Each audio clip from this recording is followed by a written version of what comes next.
Hi guys, ito yung Daytop House Apartment, bungalow type, 2 bedrooms and 1 bathroom, located in Bacoor City, Cavite, sa Molino, Bacoor. So, ground floor lang po yung bahay. Ayan. Ito pong kulay puti at ang kulay brown na din. Guest feeds, yes, salad, guest store, street parking only. Ayan, street parking lang. Malapit sa highway, may malapit na yung school at market. Vacant and ready for occupancy, open anytime po po. Kung gusto nyo pisitahin, para makita na personal, pwede na dito.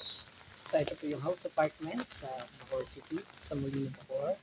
9,000 pesos monthly, bungalow type, 2 bedrooms and 1 bathroom.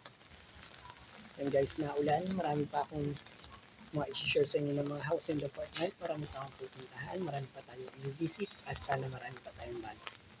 Please don't forget to like, comment, and share. Follow and subscribe na rin kayo para lagi kayo updated sa tuwing meron na i-upload. So ayun guys, naulan. Hanap pa tayo ng iba pang mga bahay. So basta ito yung bakanting bahay, may sariling gate. And guys, pwede mo pindahan dyan.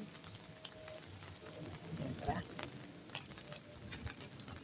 So yan guys, street parking only. May sarili naman itong metro, tapos ang subdivision din, good community sa subdivision. Ayan guys.